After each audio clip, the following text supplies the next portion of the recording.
right, back with another idea for the numbers kit. I want to show you guys a couple things here. A couple things I'm not going to do, but are ideas that you might want to take and run with.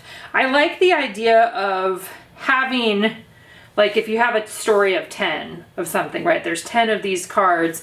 And I was kind of thinking, and I may still end up doing this, Erin and I are going to have our 10 years together anniversary coming up here.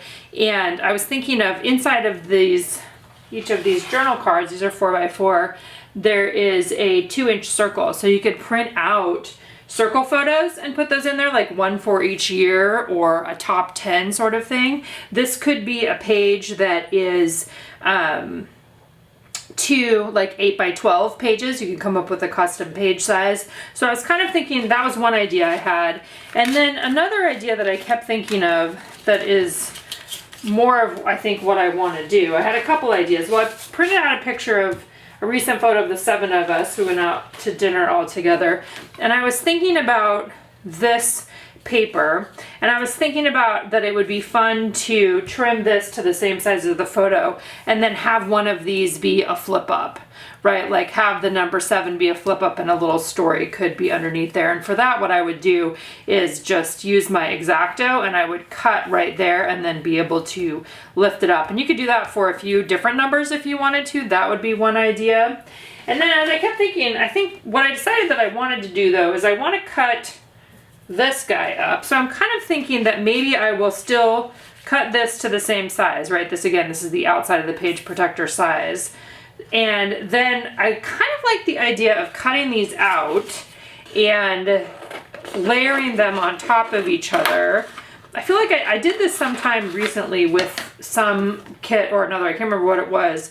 But I'm kind of thinking that I would layer these on top of each other with a brad so that you could flip through them to see, to have the different journaling underneath, maybe 4 things about us right now is kind of what I'm thinking. So I think that's what I want to do. It feels playful and fun, and I'm kind of feeling like that's what I want to do. So that's what I'm going to do. So essentially I'm going to be trimming my photo. You could use any of the pattern papers as the background. I just kind of like the boldness of that one. Any of those could be the background that you then layer these guys on top of.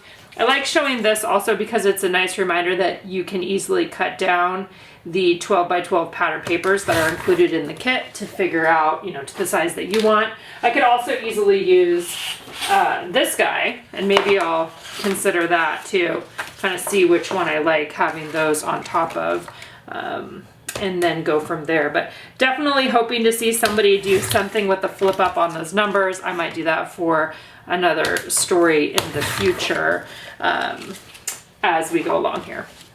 All right, let's dive into the construction of this one. I've got this sped up pretty fast because it's fairly boring to watch me cut these out. I do cut all 4 of them out, and my goal was to simply go around the outside edge of the shape there. So it's kind of like a big, kind of a flower shape, kind of a starbursty shape. I wasn't trying to make it perfect. I just wanted to have a little bit of an edge around there. So I've left a little bit of the blue rather than going right down to the white. You can do either one, obviously, would work for this. But that's essentially step 1 is just cutting all 4 of those out. All right, then after I had all 4 of those cut out, I was thinking about what kind of title I could do on there. And I have one of the stamp sets that we offered in Week in the Life this year, which says "This is us" and "We are" and a few other things. So I decided to use the "We are" stamp. But before I did that, I went ahead and trimmed down this 12x12 pattern paper to 7 inches wide by 8 1/4. And I got my ruler out just so I could kind of see where was this 7 inches wide by 8 1/4 tall? How is it going to cut into the numbers? Because I was hoping to have it a little bit centered in terms of, kind of hitting the right place on the left and the right and the top and the bottom. And so I was able to do that by having my ruler out. If you don't care about that part of it, I wouldn't worry about that at all. I'm a person that pulls my ruler out, from time to time. If you've been watching my videos for any length of time, you've probably seen me grab my ruler. I actually have 2 of them here in the office because one of them always seems to be missing. So went ahead, got those 2 laid out. I punched the holes in them, and then I did use the stamping. Unfortunately, my video was not on during that time, but I used my Olympia ink to stamp "We Are," those titles, directly on top of those starbursts, and right over the line I did it, the line that says number 1, number 2, number 3. And then the next thing I did is I decided I wanted to have a place for a title on top of these starbursts. So I grabbed a piece of graphics transparency, and I'm going to end up cutting that out as well, kind of again leaving a little bit of a border around the outside edge. But the way that I decided to actually cut that out was I decided to attach it with a brad first. So I use a paper piercer and a small mini brad to hold it in place while I go about the process of trimming around the outside edge of that transparent sheet. And once that trimming process was done, then I was thinking about, okay, what am I going to layer on top of here? I also went back in and did the paper piercing all the way through all 4 of my starburst things there. And just to be clear, when I cut the transparency, I did cut it. I made the edges kind of follow the edge of the starburst. And I really loved layering all of those together. One of the things I think that was fun about them is when I was designing that pattern paper, I rotated these circles around so the top of them, they are not all in the same place. So you get a fun layered look when you lay all of them on top of each other, where they're kind of poking out in different places there. I think 2 of them are the same, and then the other 2 are different. So my goal here with having the brad in place is that you could either lift up or turn to be able to reveal the journaling. I was pretty sure I wanted to use the number 7 on top, but I was also looking at my stash and kind of going back in and seeing I have a lot of the plastic words left over from past story kits. And so I laid a few of those on there and kind of considered those. But in the end, I end up just adding the 0 and the 7, the vellum, the red printed vellum, on top of there, and I'll end up using a stapler. But I also looked at this chipboard piece, which I think was from the Circle Scrapbook kit, which is the first scrapbook kit that we did. It has gold foil "This Matters" on top, and I decided to go back on, kind of like I did yesterday, and create a repeated text pattern on top. This is using a stamp that's the Days of the Week stamps that I did use this in the example yesterday as well.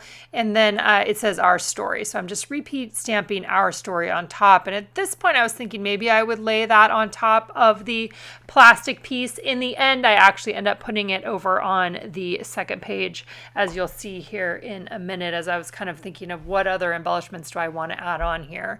So the 0 and the 7 are what I do end up wanting to add on there, and when it comes time, I'll be using a tiny attacher to staple it on top. But as always, I'm kind of looking through, do I want to add a few other things? I considered adding those plastic rectangles on the top outside edge, but before I ended up doing any of that, I decided to go ahead and add in my journaling, and I'm just using my Uniball Vision Elite pen, and I simply started free writing, and I'm writing a little bit just about the season of young adults and how we're all continually learning and how we are continually striving to celebrate all of the ways that the kids are unique, right, and the things that make them interesting and different between all of them, and really accentuate and celebrate their individuality. So I'm writing a little bit about that on there.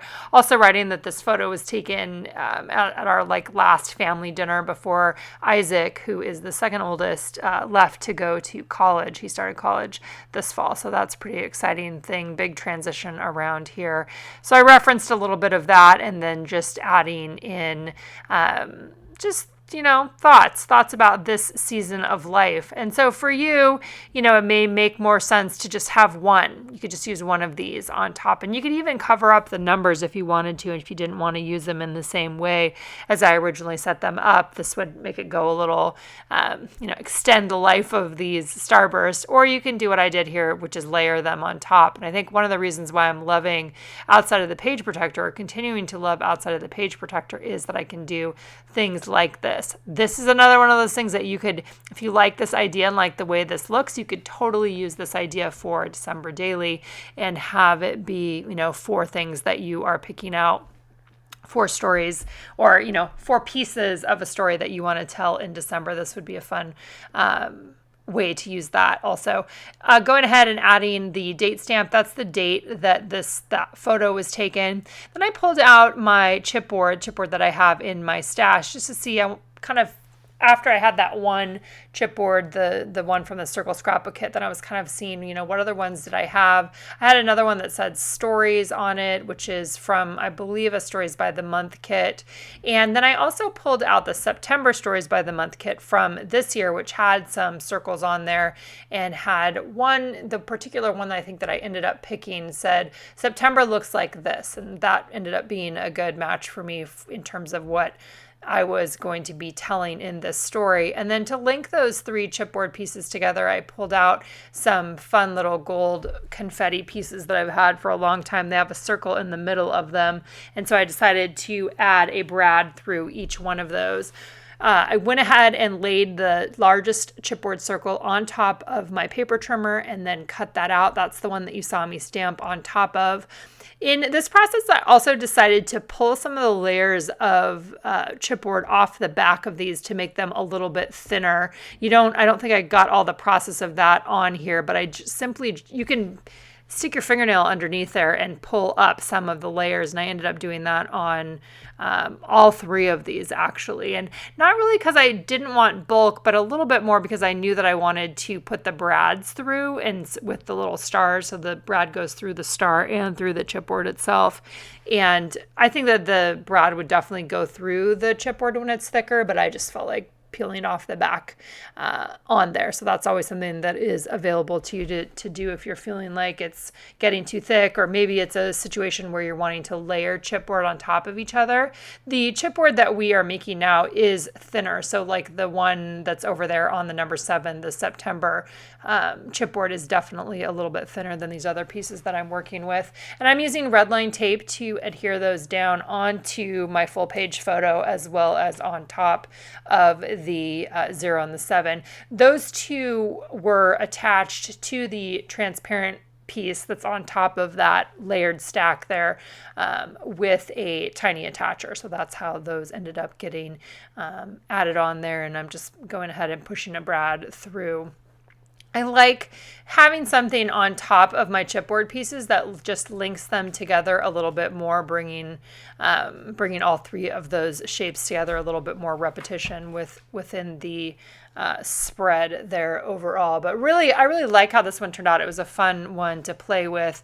I'm going to use redline tape to adhere the stack of flowers / starburst shapes / whatever you want to call them, pulling those off to then lay that down on the back of the page. Again, this is outside of the page protector. I actually went in and replaced the 0 and the 7. When I first did it, they were too off center, and so I adjusted them a little bit, and then I'm going to go ahead and add that chipboard piece on the top. And then that's kind of a wrap on this particular one. I'm going to be back tomorrow with another page idea using the Numbers Scrapbook kit. I'm also going to be participating in an Instagram hop tomorrow with some of our brand ambassadors. We'll put a recap of that on the blog on the following day, but you can check it out on Instagram tomorrow if you're looking for some more ideas for using this Numbers Scrapbook kit.